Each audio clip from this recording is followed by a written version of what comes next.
Hello everyone, आज मैं आप सभी के साथ बंगाल की ट्रेडिशनल रेसिपी जो कि अब बिहार झारखंड में भी शादी पार्टियों में बनाई जाती है, दुर्गा पूजा में बनाया जाता है या फिर किसी भी ओकेज़न में बनाया जाता है और सभी को बहुत पसंद भी आता है। तो आज मैं आप सभी के साथ राधा पल्लवी और उसके साथ खाए जाने वाली बहुत ही स्वादिष्ट सी सब्जी की रेसिपी शेयर कर रही हूँ। तो रेसिपी को लास्ट तक वॉच कीजिएगा, पसंद आए तो लाइक शेयर ज़रूर से कर लीजिएगा। तो सबसे पहले भाजा मसाला की तैयारी कर लेती हूँ। तो पैन गरम होने के लिए चढ़ा दिया है। 2 चम्मच धनिया, 1 चम्मच सौंफ, 1 चम्मच जीरा, 20 काले मिर्च ले रही हूँ मैं यहाँ पे, 5 लौंग, 4 लाल मिर्च ले रही हूँ। अगर तीखा पसंद है तो मिर्च की क्वांटिटी बढ़ा लीजिएगा, कम पसंद है तो घटा लीजिएगा। दालचीनी का छोटा सा टुकड़ा लिया है। जायफल ले रही हूँ। जायफल से टेस्ट जो है राधा पल्लवी का या फिर उसके साथ खाए जाने वाली सब्जी का काफ़ी इन्हेंस हो जाता है। तो यहाँ पे जो मसाला है इसको लो फ्लेम पे हमें रोस्ट कर लेना है जब तक कि मसालों का कलर चेंज ना हो जाए या फिर बहुत अच्छी खुशबू ना आने लगे। तो दोनों चीज़ होने लगे हैं तो थोड़ा सा ठंडा करेंगे मसाला को, उसके बाद जार में डाल देंगे। यहाँ पे मैं राधा पल्लवी और उसके साथ खाए जाने वाली सब्जी दोनों के लिए मैंने यहाँ पे मसाला तैयार किया है। तो मसाला जो है एकदम फाइन पाउडर पीस के हमें तैयार करना है। तो एक बार चेक कर लिया है मैंने, एकदम फाइन हो गया है। तो अब इसे अलग से बर्तन में हम सबसे पहले ट्रांसफ़र कर लेंगे और इसे साइड कर लेंगे। तो सबसे पहले सब्जी बना लेती हूँ। तो कुकर गर्म होने के लिए चढ़ा दिया है। कुकर गर्म हो गया है तो यहाँ पे मैं 2 टेबलस्पून सरसों का तेल ले रही हूँ। सरसों के तेल में बनाइएगा, बहुत ज़्यादा टेस्ट बढ़कर आता है। तेल गर्म हो गया है। 1 चम्मच मैंने यहाँ पे जीरा डाल दिया है। आधा छोटा चम्मच हींग डाल दिया है। जीरा हींग को कुछ सेकंड भूनने देंगे। उसके बाद 2 मीडियम साइज का प्याज स्लाइस में कट करके डाल दिया है। प्याज को हमें तब तक भूनना है जब तक कि प्याज में कलर ना चेंज हो जाए या फिर प्याज का कच्चापन पूरी तरह से ख़त्म ना हो जाए। फ्लेम को मैंने यहाँ पे मीडियम रखा है। प्याज में कलर चेंज हो चुका है, कच्चापन भी पूरी तरह से ख़त्म हो गया है। तो अब इस स्टेज पे 2 छोटा चम्मच मैं यहाँ पे लहसुन, अदरक और मिर्च का पेस्ट डाल दे रही हूँ। अब यहाँ पे आधा छोटा चम्मच हल्दी है, 1 छोटा चम्मच कश्मीरी लाल मिर्च है, कलर के लिए है। 2 मीडियम साइज के टमाटर ले लिए हैं। स्वाद अनुसार नमक ले रही हूँ, यानी कि मैंने यहाँ पे 2 छोटा चम्मच नमक का इस्तेमाल किया है।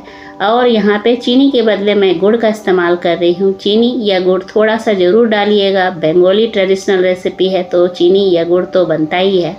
डालने के बाद सबको अच्छी तरह से मिक्स कर लेना है। मिक्स करने के बाद इसे लो फ्लेम पे ढक्कन लगा करके 3 से 4 मिनट तक पकने के लिए छोड़ देना है। तो यहाँ पे मैंने ढक्कन लगा दिया है। जब तक मसाले पक रहे हैं तब तक यहाँ पे 2 कच्चे आलू लिए हैं बड़े साइज के। इसे बड़े बड़े टुकड़ों में हमें कट करके ले लेना है।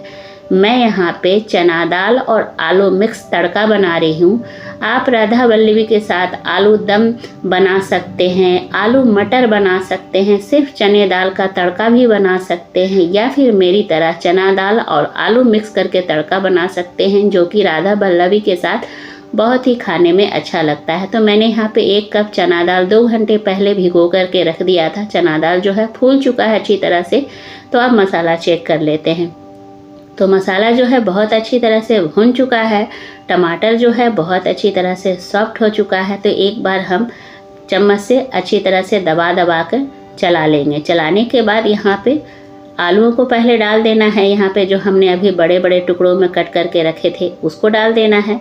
उसके बाद यहाँ पे चना दाल को भी डाल देंगे। चना दाल डालने के बाद अब यहाँ पे जो हमने मसाले तैयार करके रखे थे, जो पीस करके रखे थे, उसमें से 4 चम्मच मैं यहाँ पे मसालों का इस्तेमाल कर ले रही हूँ। 4 छोटे चम्मच है ये। मसाला डालने के बाद इसे हम अच्छी तरह से मिला लेंगे और 2 से 3 मिनट तक और भून लेंगे मीडियम फ्लेम पे।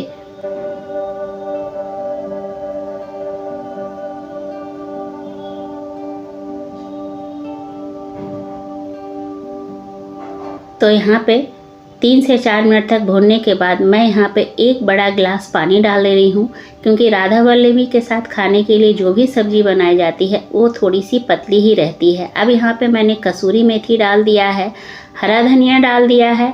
अब हरा धनिया डालने के बाद ढक्कन लगा करके लो टू मीडियम फ्लेम पे 2 विसल आने तक पका लेंगे। जब तक विसल आ रहा है तब तक राधा पल्लवी की तैयारी कर लेते हैं। तो मैंने एक बड़ी सी थाली ले ली है। अब इसमें यहाँ पे मैं 3 कप मैदा ले रही हूँ। यहाँ पे 3 कप मैदा लेने के बाद अब यहाँ पे नमक डाल देंगे। मैंने यहाँ पे 1.5 छोटा चम्मच नमक का इस्तेमाल किया है। 1 छोटा चम्मच मैं यहाँ पे चीनी ले रही हूँ। यहाँ पे आधा छोटा चम्मच अजवाइन क्रश करके ले रही हूँ फ्लेवर के लिए, डाइजेशन के लिए। अजवाइन लेने के बाद मैंने यहाँ पे 3 कप मैदा लिया था, तो 3 टेबलस्पून मैं यहाँ पे रिफाइंड ऑयल ले रही हूँ। आप चाहें तो घी का भी इस्तेमाल कर सकते हैं। अब 3 टेबलस्पून तेल डालने के बाद सबको अच्छी तरह से मिक्स कर लेंगे, अच्छी तरह से मोइन लगा लेंगे। मैंने यहाँ पे मैदे का इस्तेमाल किया है क्योंकि मैं बिल्कुल ट्रेडिशनल तरीके से बना रही हूँ। अगर आपको मैदा पसंद नहीं तो आप आटे से भी बना सकते हैं या फिर आधा मैदा आधा आटा कर सकते हैं। तो मैदा को मिलाते हुए अच्छी तरह से मोइन लगने लगा है। देखिए मुट्ठी में इस तरह से करने से बंध रहा है, यानी कि मोइन लग चुका है। तो अब यहाँ पे 1 गिलास पानी ले लेंगे और थोड़ा थोड़ा पानी डाल करके एक अच्छा सा डो बना करके हमें तैयार कर लेना है। जो राधा वल्लभी का डो है वो ना ज़्यादा हार्ड होना चाहिए ना ज़्यादा सॉफ्ट होना चाहिए।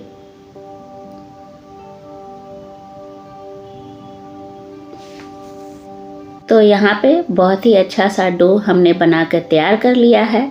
अब इसे ढक करके रेस्ट होने के लिए छोड़ देंगे।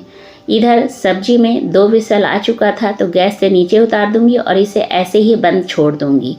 अब यहाँ पे राधा वल्लभी की स्टफिंग की तैयारी कर लेती हूँ। तो ये 1 कप उड़द दाल है जिसे मैंने ओवरनाइट सोक करके रखा था। इसे मैंने 5 से 6 पानी से धो लिया है, साफ पानी से धो लिया है।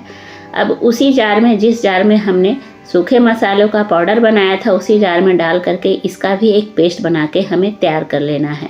कोशिश करना है कि इस उड़द दाल में ज़्यादा पानी ना जाए। तो यहाँ पे मैंने जिस बाउल में रखा था उसमें से 2 चम्मच पानी गया है जार में। उसके बाद जार में उड़द दाल डालने के बाद 1 बड़ी साइज का हरी मिर्च ले रही हूँ। तीखा पसंद है तो मिर्च की क्वांटिटी बढ़ा लीजिएगा। थोड़ा सा अदरक का टुकड़ा लिया है, इसे छोटे छोटे टुकड़ों में कट करके डाल देंगे। अब इसका एक पेस्ट बना के तैयार कर लेंगे। कोशिश करेंगे कि कम पानी का इस्तेमाल किया जाए, लेकिन अगर उड़द दाल पानी डाले बिना नहीं पिस रहा है, क्योंकि जैसे कि मेरा नहीं पिस रहा था, तो मैंने क्या किया है, अब यहाँ पे 3 चम्मच पानी डाल दूँगी क्योंकि ये पिस ही नहीं रहा था, मशीन घूम ही नहीं रही थी। तो मैंने 3 चम्मच पानी डाल दिया है। अब इसका एक दरदरा सा पेस्ट हमें बना कर तैयार कर लेना है। एकदम फाइन नहीं बनाना है, हल्का सा दरदरा रहना चाहिए, तभी जो राधा वल्लभी है उसकी स्टफिंग का टेस्ट काफ़ी अच्छा रहेगा। तो हल्का सा दरदरा हमने पीस लिया है।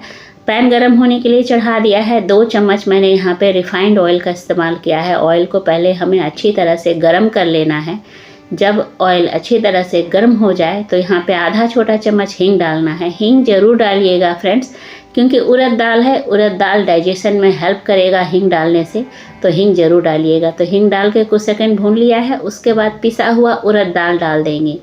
उड़द दाल डालने के बाद यहाँ पे स्वाद अनुसार नमक, यानी 1 छोटा चम्मच नमक डाल दिया है। और जो मसाला हमने तैयार करके रखा था शुरुआत में, उसमें से 2 चम्मच डाल देंगे। यहाँ पे आधा छोटा चम्मच चीनी डाला है मैंने, जो कि पूरी तरह से स्किप हो गया, सूट नहीं कर पाई, इसके लिए माफ़ी चाहूँगी। अब सबको मिलाते हुए हमें 10 से 12 मिनट तक उड़द दाल को पका लेना है।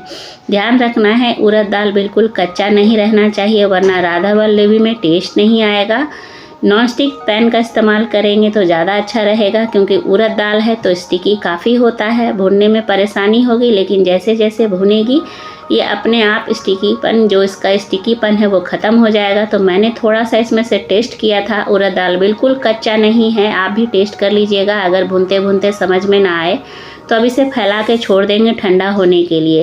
अब चलिए आटे की तरफ चलते हैं। तो आटा काफ़ी देर रेस्ट कर चुका है, तो 1 मिनट के लिए आटे को हम और गूँथ लेंगे। तो 1 मिनट के लिए आटे को हम और गूँथ लेंगे। उसके बाद जितने बड़ा आपको राधा वल्लभी चाहिए, छोटा बड़ा मीडियम, उस हिसाब से थोड़े थोड़े पेड़े काट करके हम पहले लोई बना करके रख लेंगे, ताकि आगे के काम में आसानी हो।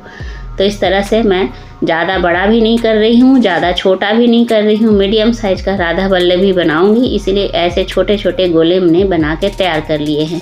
इतनी देर में जो स्टफिंग हमने तैयार करी थी वो भी ठंडा हो चुका है। तो जितने गोले हमने मैदे के तैयार किए हैं उतना ही स्टफिंग भी तैयार कर लेंगे, और जो बाकी बच जाएगा उसे फ्रीज में स्टोर करके रख सकते हैं 2 से 3 दिन के लिए।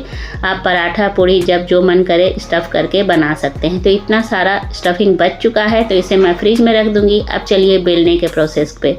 तो पहले स्टफिंग कर लेते हैं। तो एक पोर्शन लेंगे और उसे कटोरी नुमा शेप दे देना है, बहुत ही आसानी से हो जाता है। अब यहाँ पे स्टफिंग बीच में डाल देंगे, चारों तरफ से हाथों से उठाते हुए अंगूठे और उंगली की सहायता से ऊपर की ओर ले जाएंगे। जो भी एक्स्ट्रा मैदा या आटा है उसे निकाल लेंगे। आप चाहें तो नीचे की ओर फोल्ड कर सकते हैं, लेकिन मैंने निकाल दिया है।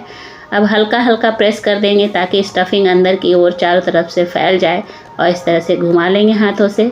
अब यहाँ पे थोड़ा सा सूखा आटा डस्ट कर लेंगे। आप चाहे तो मैदा या तेल भी कर सकते हैं, मैंने यहाँ पे आटा डस्ट किया है। अब इसे बेल लेंगे, ना ही ज़्यादा मोटा करना है और ना ही ज़्यादा पतला करना है। स्टफिंग वाला राधा वल्लभ है तो थोड़ा मीडियम ही थिकनेस रखेंगे। तो इस तरह से मैंने एक बेल लिया है। अब इसे अलग बर्तन में सबसे पहले रख लेते हैं, बाकी भी ऐसे ही बेल लेंगे। कोई ज़्यादा परेशानी नहीं होती है और ट्रेडिशनल रेसिपी है तो सभी को पसंद भी आती है। किसी भी फेस्टिवल में, नवरात्रि में या शादी पार्टी में तो ये बनती ही बनती है। तो तेल गरम होने के लिए हमने चढ़ा रखा था, तेल गरम हो गया है। तेल खूब अच्छा सा गरम होना चाहिए, एकदम हाई फ्लेम पे हमें इसे फ्राई करना है। राधा वल्लभी है, स्टफिंग वाली पूड़ी है तो जल्दी फूलती नहीं है, तो तेल में डालने के बाद चम्मच से हल्का हल्का तेल इसके ऊपर डालते जाइए तो ये अपने आप फूल के तैयार हो जाता है। तो देख सकते हैं हल्का हल्का प्रेस करते हुए, हल्का हल्का घुमाते हुए जो राधा वल्लभी है वो फूल चुकी है। तो इसे अब हम निकाल लेंगे अलग बर्तन में। दूसरा भी हमें इसी तरह से फ्राई कर लेना है।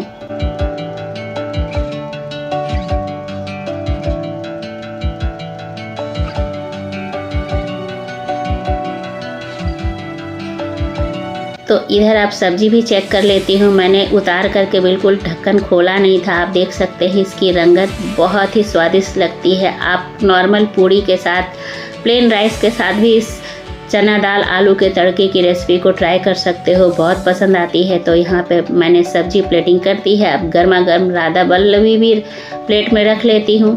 ट्रेडिशनल रेसिपी है तो इसके साथ जलेबी, बूंदी या लड्डू जाता ही है। तो मेरे पास जलेबी या बूंदी नहीं थी, बूंदी यानी बूंदिया, तो मैंने यहाँ पे लड्डू रख दिया है। बिल्कुल ट्रेडिशनल तरीके से प्लेटिंग किया है।